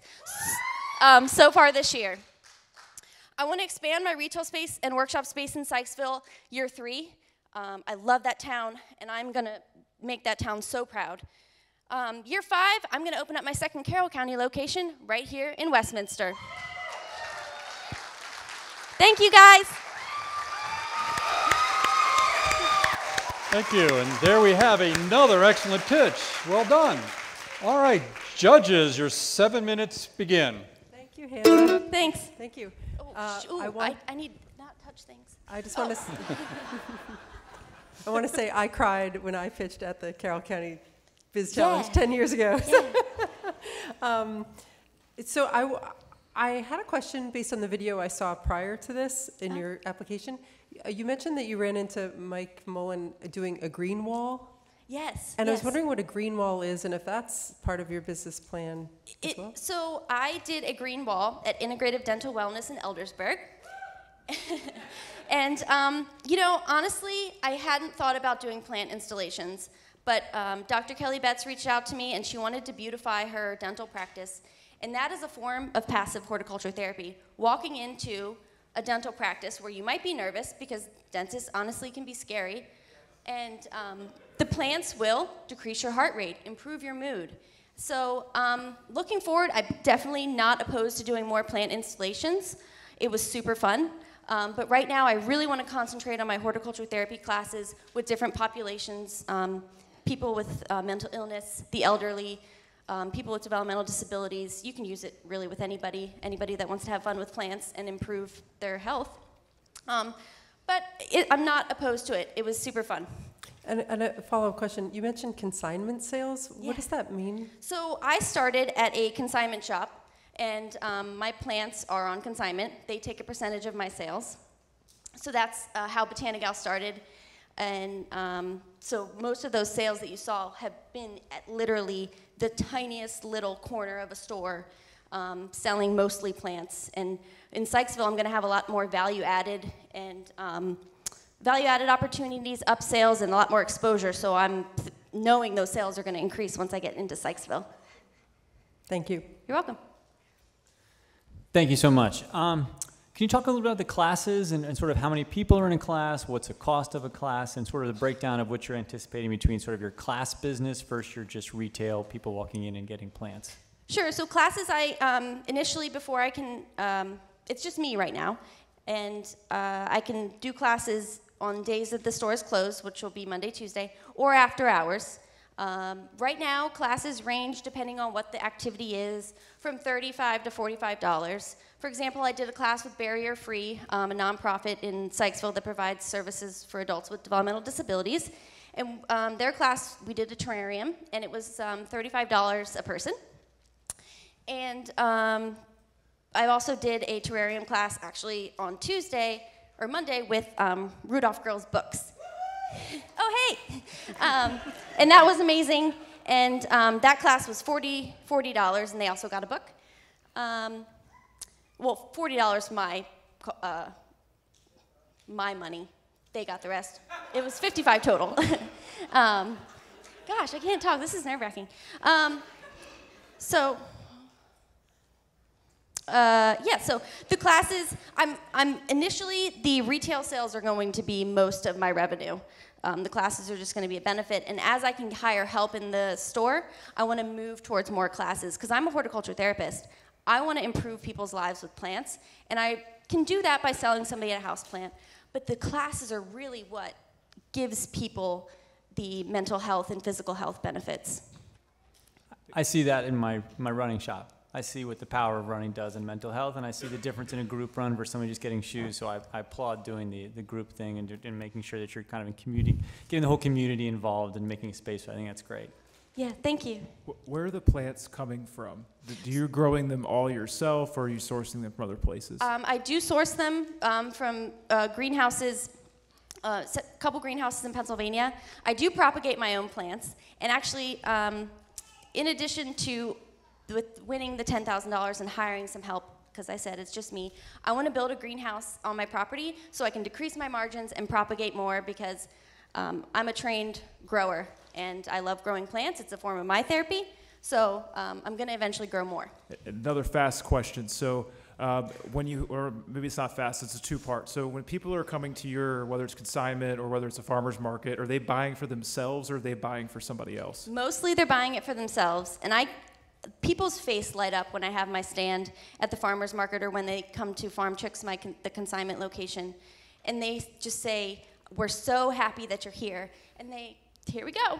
And I'm glad I could ask the crying question.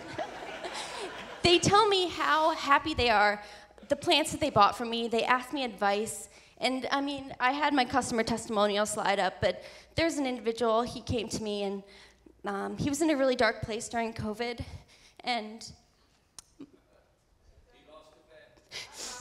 my house plants really helped him through COVID and my guidance. So it's just so special, and I just really want to share with Carroll County how important horticulture therapy is. It's not a well-known practice, but it can change lives, and I've seen it. Last question for me. Mm-hmm. How much am I spending if I'm coming to your stand to buy plants for myself? For myself. I have multiple selves. Sorry. I have multiple personalities. How much am I spending on myself for house plants? So my plants start at $3.99. I had a plan in there a couple weeks ago that was $249, and it sold. So it depends on what your budget is. I have common plants, I have rare plants. I appeal to both markets, and plant parents are crazy. They will come from far away. I have people that drive an hour to come see me because of plants that I have in my store. I keep it fun, I keep a variety, and I keep people coming back because I provide a service and knowledge that other houseplant stores don't. There's not another single houseplant store in Maryland that is run by a horticulturalist. I will be the first.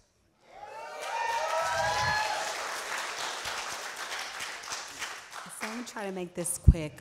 You packed a lot in that 5 minutes. I did. What is priority one in your business plan? And as a non-parent plant owner, how would you sell me on it if I was walking past your farmer's market? So priority one is to open up Sykesville. I need to get exposure. I need people to see me. I need a Google review site, which I don't have now. But I will. Plants are beautiful, and you have your first plant. There you go. All right. Excellent job. Thank you, Botanigal.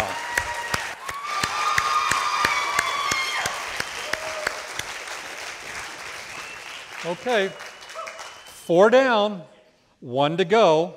I'm going to ask the audience to do this. We've got a sponsor video for you. You watch that sponsor video while I go look for Vince.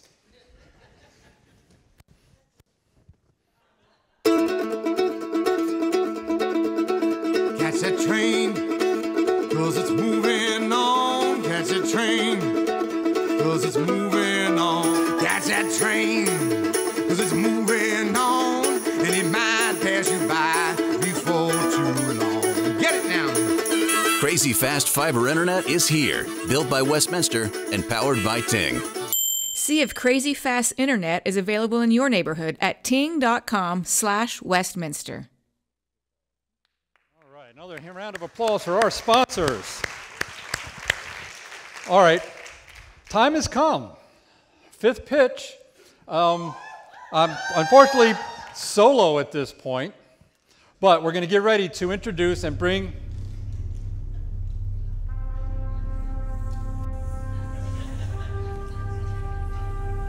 I don't know this.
Okay, Vince, it's okay to love 11.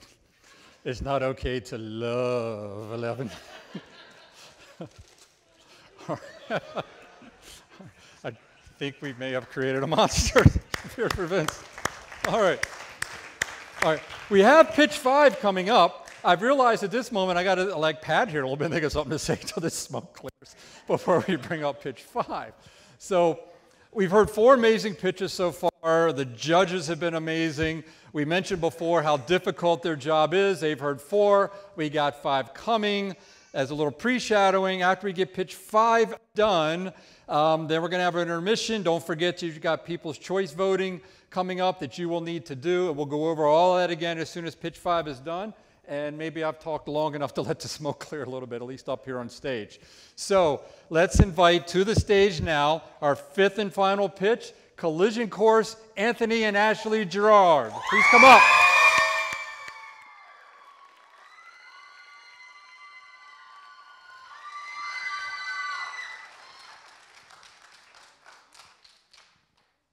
Uh-oh. All right. Hey, babe. Have you thought about what's for dinner tonight? Ugh, I'm up to my knees in kids. I haven't even thought about it. What are you thinking about Italian? We had spaghetti last night. What about Chinese? We don't like the same place. Pizza.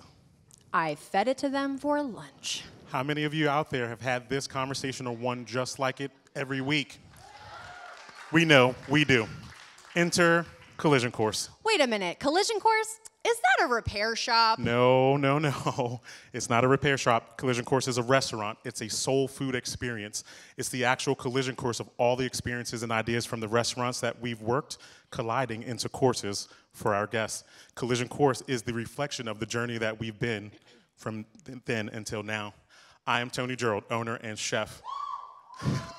I grew up in Prince George's County and moved to Carroll County when I was just 14 years old. I graduated from Francis Scott Key High School, and I've been in the restaurant business for 25 years.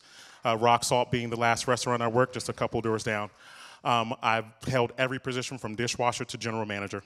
And I'm Ashley Gerald, co-owner and front of house manager. I grew up, for the most part, in Carroll County. I graduated from North Carroll High School and have spent the majority of my adulthood and adolescence working and living here.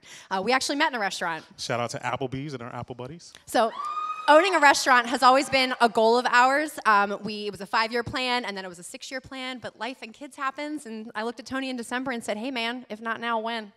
Not long after that conversation, our friend Tiambe told me of a space that opened up that would match our desire of a small soul food restaurant that would match family recipes with contemporary treats. We're in the process right now of renovating our space, building out a new kitchen and a bar. And when it's all said and done, Collision Course will be a staple for diversifying food options here in Westminster.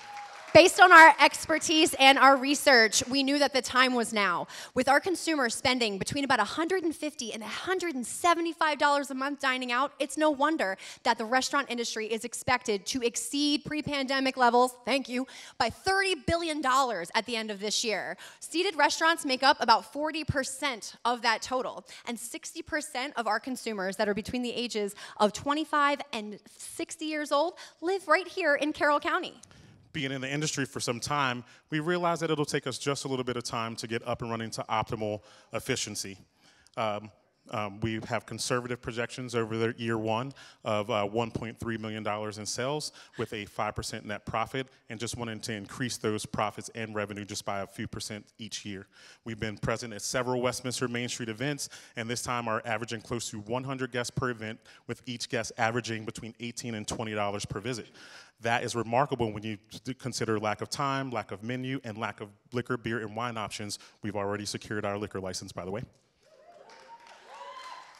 So if the numbers weren't enough, we are the only Southern-inspired cuisine full-service restaurant for over 25 miles. With a prime storefront location right on Main Street, we look forward to being a staple restaurant. And you know, we have big plans for the next 5 years. We'd love to talk about this all day. Time is limited, but a big thing to us is our employee benefits. We want to take care of the people who take care of us, community relations, and our business expansion plan, obviously. At the heart of it, we are a family business. We do this to leave a legacy for our kids, and have found the best way to give back to our community. We are already in talks with several companies and several high schools and schools in the area to just make sure that we're doing what we can to give back to the community that's giving back to us. We have big plans as well for our development and design inside. So winning the Carroll Biz Challenge would do us a huge, huge service for us to do that final push to get the doors open. We want to decorate. We want to get the tables and chairs in there. That'd be good. We want you guys to have a place to sit. And we just need that little tiny push to just get us there at the end. We can't wait to welcome you all as guests to Collision Course at 61 East Main Street, 61 and 61 and a half, where hunger and satisfaction collide.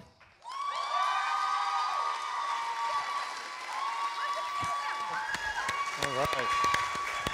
And there we have another excellent pitch, pitch 5. Judges, 7 minutes starts now.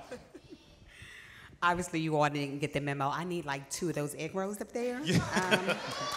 But the macaroni and cheese was great. I do want to really quick let you all know that the corn muffin that is in front of you is gluten-free. It's a recipe that I was experimenting with, so. Fully gluten-free recipe. Yeah, no, it's great. It actually tastes like cake. It does. It's a sweet corn muffin, okay. yeah. I like it. Let's address the elephant in the room. So, Soul Food Westminster, you obviously have a bulletproof marketing plan. Tell me about it. Yes, so I'll tell you this really, really quick. Over the pandemic, there was a spot at the Westminster Mall, shout out to Brandy Scott and her husband Sean, at Fat Enid's. We frequented that place, and when I tell you we were there, literally 3 or 4 times a week we were there. I was and pregnant. Everybody else, everybody else was there too. And that really just gave us, the confidence to say, Westminster is absolutely ready for something like this. Okay. We have a strong social media presence right now, a strong website as well. And we're working with a marketing partner, Print Inc. Online, with Howard Nevad. Shout out to Howard as well, who is helping us develop a great plan to just not only just reach Carroll County, but to reach everybody coming into Carroll County for all of these wonderful events that Carroll County has to put on. So boots on the ground is our first thing to be able to do to market ourselves and to do it. And then there's the events that we're doing. Pop-ups tomorrow at River Downs Golf Course. Next Friday we have a pop-up at Hampstead, Pipe the Side Brewing in Hampstead, Maryland. So we are really, really focused on making sure that not just Westminster, but all of Carroll County knows that we're here. Not to mention, this was something that we wanted to talk about earlier on. We do have the menu here, and Westminster's ready for something that's different but familiar. We're not going too far outside the box. You hear soul food, and it's ribs, it's fried chicken, it's shrimp and grits might be the one thing that people are like, but anyone who's tried it has loved it. So have faith in us, because, man, our food is delicious. Thank you. How many tables, I'm very familiar with the space that you're working on now. How many tables are you going to have in there? How many diners, like how many seats do you have in this space? So we'll be able to put 16 tables in, and our total will be about 65 to 70 guests that we'll be able to house inside. Got it. And a follow-on question there, and I know this, I'm a Westminster guy, so I know a lot about the lunch and dinner scene around here. So are you going to focus on a lunch service or just dinner service? No, we're focused on the whole thing. We have a wonderful sandwich menu and a wonderful menu, a smaller menu to be able to facilitate for lunch as well. And then also, not just lunch service, but like I said before, we procured our liquor license as well. So we went through the process to be able to sit in front of the commissioners and tell them, that we're in the community, we want to be a part of the community, and just, give them our ideas. So not just lunch, but a happy hour menu, and then not just happy hour, but dinner. And then we're also planning to do something a little bit for late night. My wife always is asking for a dessert or something, smaller, at the end of the night, and we can never find it around. So we want to just be able to provide something like that to Westminster. Midnight. And yes, hey, I like that. Wait a minute, we're going to be open on Mondays. Mondays. Thank you so much. I have many, many years in the food and beverage industry. In fact, I met my lovely wife out there somewhere working in a restaurant. So we have a lot of restaurant years between the two of us. So, obviously right now the hardest part is so much of cost of goods are fluctuating. This past year, you've seen nothing but prices going up in all the food. Is your menu going to be fluctuating with availability, and as the prices continue to rise because as food costs just continue to go up, how are you going to combat that? So yes, you know, just working in the industry for a while, we've learned how to just reroute when we need to, especially over the last few years, just with, you know, everything that's been happening in the world, you know, just being able to see that and deal with it firsthand. I was the general manager of California Pizza Kitchen when that happened, and just making sure that, you know, we had a good plan to, you know, just not only just, you know, for, you know, takeout business, but, you know, for delivery service as well, you know, to be able to do that. We also have a great relationship with several food providers. One of the main that we're working with right now is Performance Food Group, but we're working with several people so that we Cisco, can. Food Pro, yeah. Gordon Choice. We have to keep our options open just to make sure that, you know, we are getting the right, you know, menu items at the right price. So I see we have everything nicely packaged up in these great to-go containers. I assume you guys are doing takeout, and you know, you're going to have a DoorDash option, or what is your Yes, goal to expand them on those 16 tables? I'll take this. Toast POS is our hardware that we're going to use for our point of service cell. They've integrated all the third-party delivery systems and carry-out systems into their hardware. So at any point in time, if we don't have, you know, if we are utilizing 2, we can go to 3, or we can go to 4, you know, to be able to maximize our revenue, you know, on that stream. I know nothing about the restaurant business, so if my friends here have more questions, feel free. Sorry, I'll go one more. These are great containers, and as one problem that we're seeing as we're going forward, not really a problem, but there's more and more push to have things that are environmentally friendly. There are more things on disposable things that are made from, you know, cornstarch and such, which completely raises the cost of goods on all of these. Have you looked into all the price breakdowns on comparison between plastic and more environmentally sustainable products? Yes, we have. At this time, we're just a small business, so we really want to keep the cost down as much as we can. As we increase in revenue and as we increase our visibility around, that is something that we would love to take a look at and just be able to utilize it a little bit more. In our business plan, our profits in our first year, we actually intend to take those and put them right back into the business. So along with being able to have a full benefits package for our employees, paid vacation, things that service industry individuals usually don't get, we want to do that, but also sustainability, obviously. We want to reduce our carbon footprint, and so if we're able to do that with the money we put back in, that's the goal. Can you name 2 important takeaways that you have learned from the past 2 years of us kind of being in a pandemic? How would you streamline your business if for some reason we find ourselves back in 2020? I'll take this. I touched on it a little bit before with our POS system, being able to utilize all of the third-party carry-out and delivery systems. That is something that we're fully prepared to do, you know, if that happens. Walking deliveries to some Main Street businesses as well. Anything that we have partnerships. Thank you. Well, there they are. Great job. Collision course. Thank you.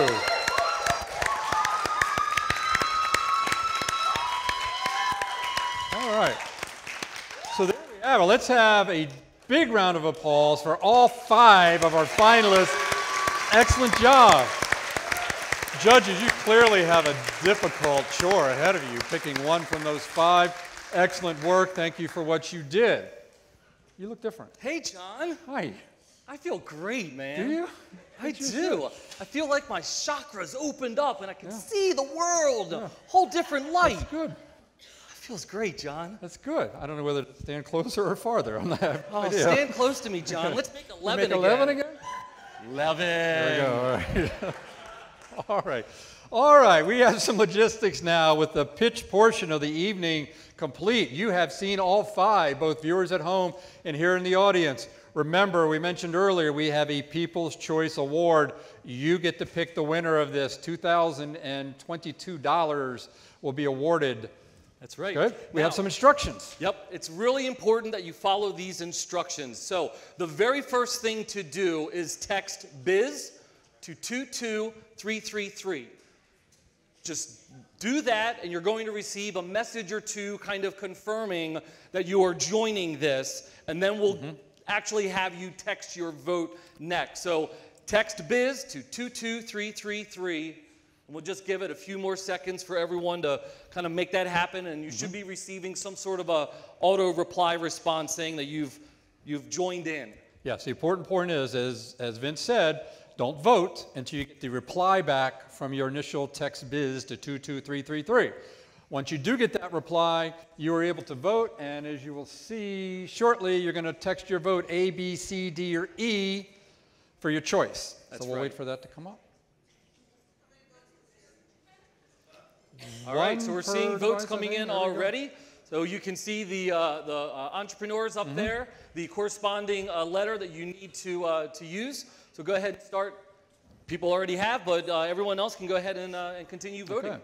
As you vote, we're going to give the judges time to deliberate, which means we're going to have a short intermission, and we'll see you right back here after intermission for all the prizes and all the awards. Thank you. All right.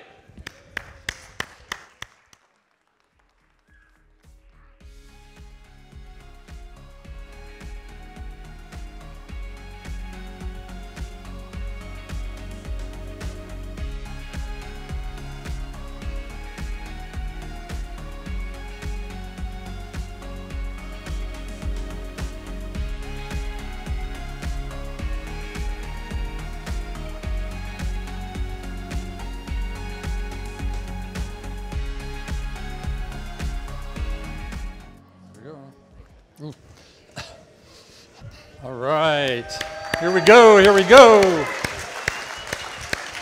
So welcome back. I hope you enjoyed intermission. I trust everybody voted. We have our winners, which will be announced here momentarily.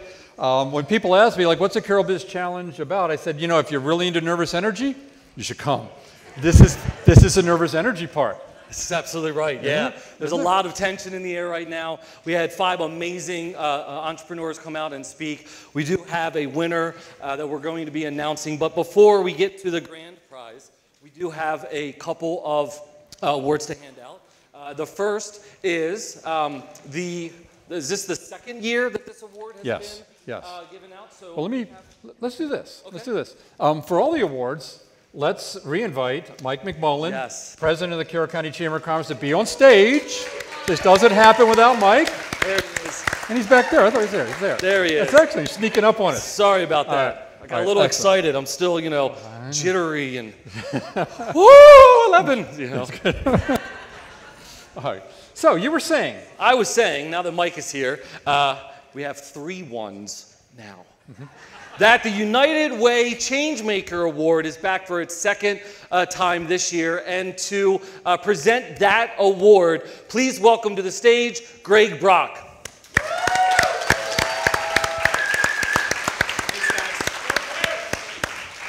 So for those of you that don't know me, my name is Greg Brock, and I am a co-owner of Atlas Premier Realty right here on Main Street in Westminster.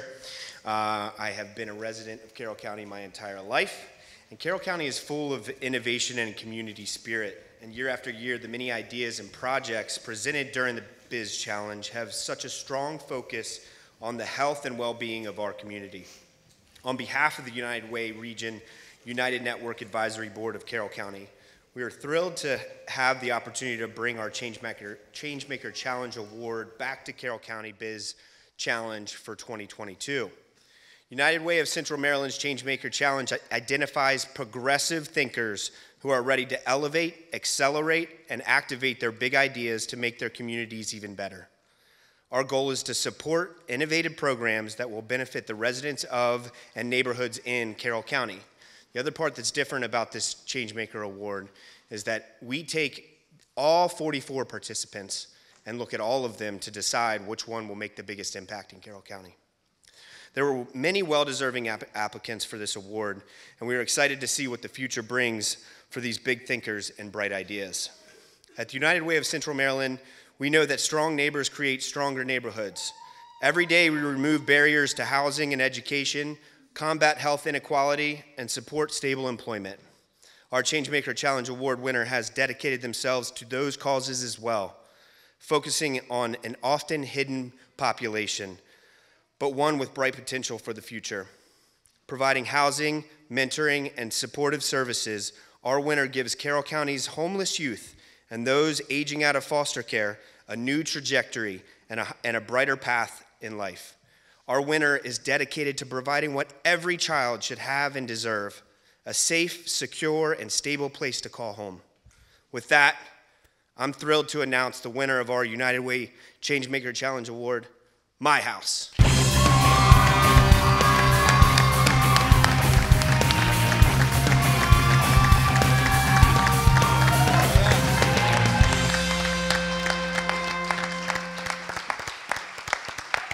on up. Let's put her in the middle. Put her in the middle? Come over here. Okay. Oh, there's a big microphone. Oh, yeah.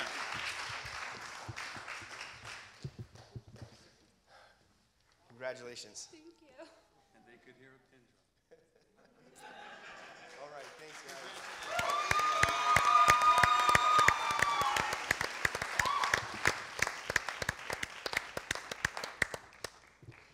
All right, that was excellent. Thank you, United Way of Central Maryland. Congratulations, My House. There is our Changemaker Award. One more time. One more time. Okay. One thing we need to mention every time that we have not yet mentioned this time is that out of those 44 applicants that began this process months and months ago in an attempt to get up here, even if they didn't make it to this stage, the fact that they took the time to go through the application, to sharpen their skills, to refine their business ideas, to do the meet and greet with the other applicants and meet all the people that are associated with this, everybody gained something from this, whether they made it up here or not. Getting from 44 to 5 is incredibly difficult. So I also want to mention that the People's Choice Award has an excellent, stellar history of identifying winning business ideas, even if that isn't who the judges picked. I know we've got at least 1, 2 People's Choice Award winners in the audience. So if we could have them stand. French twist. Absolutely. There we go. We got one here. Covalent Spirits. Yeah, Covalent Spirits, Fresh Twist here. All right. Yes. So I just want to hammer home the point one more time that even if you weren't one of the 5, even if you're not the grand prize winner, that in no way means that you didn't have a superior, excellent, winning, money-making business idea. That's right. So congratulations to everybody that entered and made it this far. So speaking of People's Choice presentation, we are going to invite out Tom Herb and Mike Mitchell from Hoffa. Last year's People's Choice Award winner. All right. So good evening. Tom Herb here, Mike Mitchell with the Hoffa Foundation. Hoffa standing for Healing, Opportunity, Free from Addiction. August 18th, 2019, 3 years ago today, I got that call that no one wants to receive from their mother driving down 140 that my younger brother at the age of 35 had passed away from an overdose.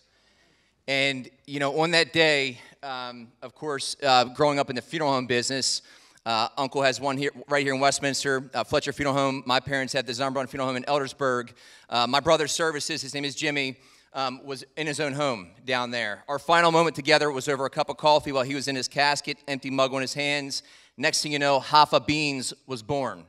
Taking his nickname with his buddies, converting it into an acronym. The coffee fueled the mission, which led to opening up a recovery house in the southern part of Carroll County just over a year ago called the Hoffa House. All while we're doing that, we, of course, were, saw this opportunity to come here and participate in the 10th annual Carroll County Biz Challenge with Hoffa Beans and Biscuits, taking the Owen Hoffa opportunity and giving our residents and others in recovery the opportunity to work on the truck, to be a part of our foundation, and we're doing just that. Before I share more about where we're at and where we're going, and we announce the winner here, I thought it was ironic, right? Because 11 kept popping up everywhere tonight, right? And so my younger brother Jimmy loved to play poker, play Texas Hold'em. For some odd reason, his favorite hand in poker was 7-4. And you can see here on these shirts that we have, there's 4-7. So what's 4 plus 7? 11. That's right. 11. Absolutely.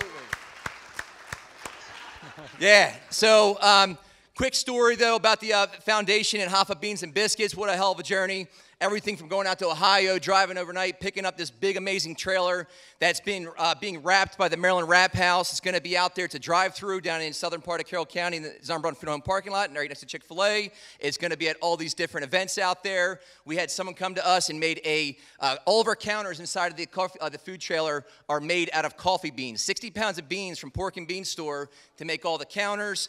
Our residents will be a part of this operation, but I'm happy to say this. A year ago when we opened up the house, our very first resident, his name is Jimmy as well. He's our house manager.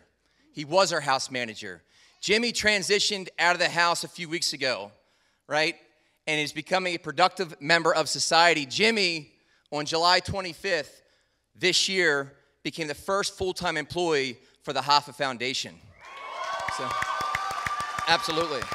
So, a lot more to come, but we are absolutely out there making impact right here in the backyard as we shared 1 year ago. But let's get into the People's Choice Award. And so this is amazing. I know it was, neck and neck, back and forth, saw it on the screen, and just going all the way through from the people here to the people on social media. And, the winner of the People's Choice Award, I will say this, and I'll probably give it away, but my wife will really appreciate this because for the longest time, she thought that she was allergic to the sun, right? And we couldn't go out in the sun for a long time. Finally, she realized it wasn't the sun, it was the lotion she was putting on her body because this lotion had methylchloroisylthiazolide in it and would break her out everywhere. And when she stripped it out of her products, things got better, and happy to announce a company that does not have that in their products, Goose Ridge Soaps.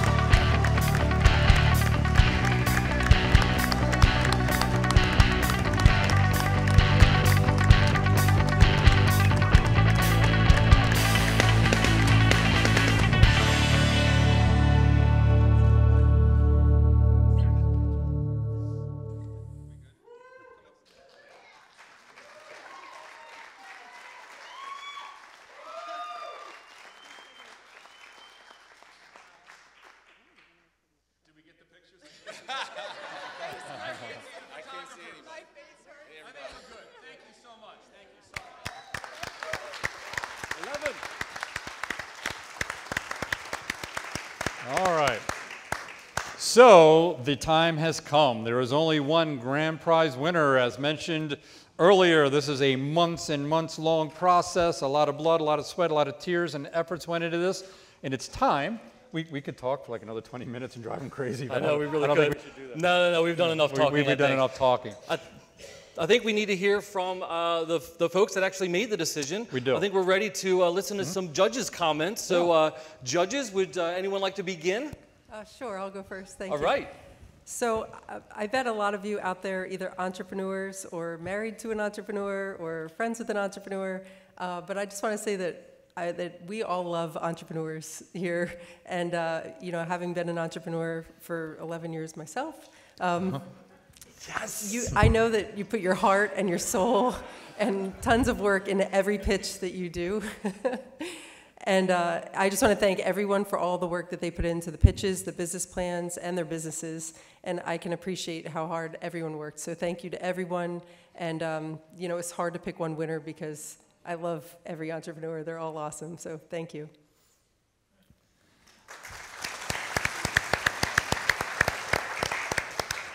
I just want to say thanks so much for letting me be involved. I love the Carroll Biz Challenge. I look forward to it every year. This week was 8 years ago this week that I opened my shop, and we were involved in the competition right around the same time we opened, and it was terrifying. So I know how terrifying it is up here doing this pitch, but I enjoy coming every year because I get to listen, and it kind of makes me think about my shop differently. But I was just telling Beth, 8 years later, I still have people come in and say, you were involved in that biz thing, and you guys want it. So people will remember you, whether first, second, third, fourth, fifth, people will remember that you were involved in it. It's a great way to kind of promote your business, and I just appreciate being up here, and congratulations to everybody who made it this far.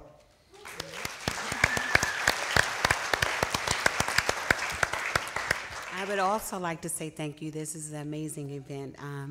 I've been in this esteemed seat now for a couple of years, and I think this is probably the most diverse and creative group of entrepreneurs that I've seen to date, and I think that was apparent in the productive deliberations that we had. But one thing that I think, that I saw radiated on this stage today is passion. You're going to need that as you move through. So stay committed to your why when you want to give up, when you're going through adversity. Stay committed to that, because that is going to make you, really set you apart from other people. So good luck to you all.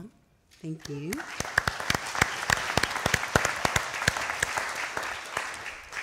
Yeah, so we're about ready to give out a check to one winner, and we of course heard from 5, and we heard that there were 44 that submitted an application this year. One of the things I don't want to get lost in the prizes and the money and who wins or loses is that this event every year for 11 years has offered a window into hundreds of people who aren't winners or losers, but they are the amazing people who are helping to move our community forward. They're pouring their entire lives into a dream. And putting their personal, their financial futures, they're putting it all on the table to bring us local jobs, to provide needed services, to give us new things to do, places to go, and really cool and interesting products to buy. And you all aren't just winners. I think you are essential to our community, and it's just such an honor to hear you all tonight, to be here as a judge. So thank each and every one of you, and for all 44, we love you and wish you much success. All right. So it is our real pleasure to reintroduce President of the Carroll County Chamber of Commerce, Mike McMullen, with the check, the $10,000 cash prize. Have at it. Thank you. I think for those here and for those who've been able to watch at home on TV or streaming, that you were really treated to probably the best biz challenge that I can remember, and I've been here for all 11 years. So thank you so much to all of you, to the 5 who pitched, to our awesome panel up here. You guys were great. Every question, you know, I didn't have to go, why did they ask that question? No, they were all excellent questions. You guys did a great job. And to our very hilarious 2 MCs here. How about that? You know, it's always tough to give out a check to the winner, you know, because we're so groomed in America to think of being a winner or a loser. I mean, we follow baseball teams. My God, the Orioles are actually doing something where people are saying maybe they'll be a winner this year. But if they're not a winner, they're a loser, right? That's always what we say. And you guys have said it up here. Nobody here of the 44 or of the 5 can look at themselves as a loser. You can tell by the applause. So many people love you, and every business idea here was awesome. When I went back there to find out who they picked as the top 1, it could have been anybody. They were all that good, and you guys are all that good. But as life is the way it is, when you have a grand prize, there has to be one business who gets that grand prize. So I don't want to belabor this any longer.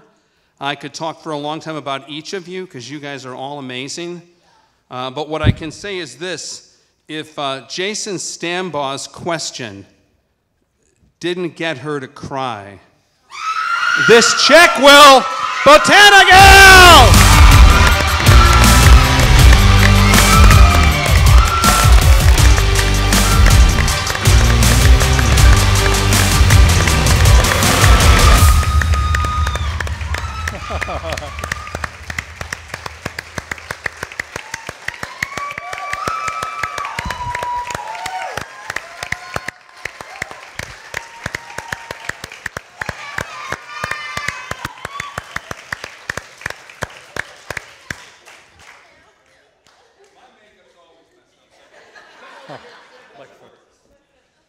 I'll hold your check for you.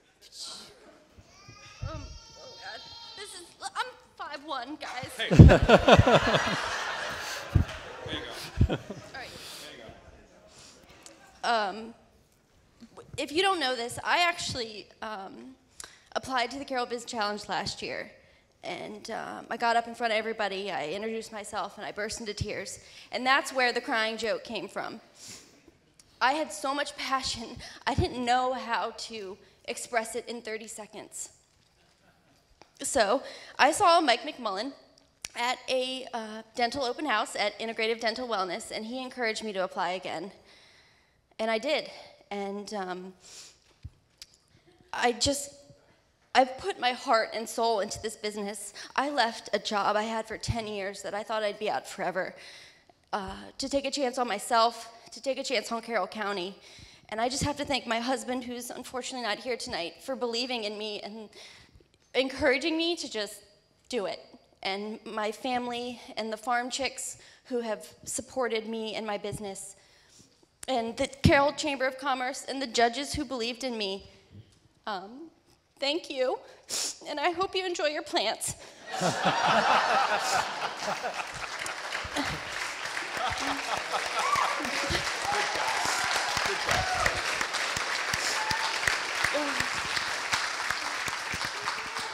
And one last thing. The people with intellectual and developmental disabilities deserve a voice, and I have developed quite a following, and I can't wait to show them and Carroll County, and hopefully the world, that they are awesome and that they deserve a place in everybody's business. Thank you. Does that say 10? That says 10. It's Hey, $10,000. Hang on. So wait. What? That says 10. Why does that say 10? No. This is wrong. This is wrong. Hang on a second. No. This is not right. Here he goes again. $11,000! 11 is bigger than 10! 11, it's huge! $11,000!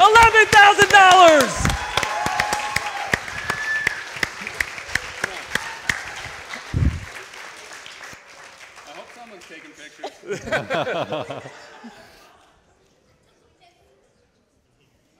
All right, very good. There we go, congratulations.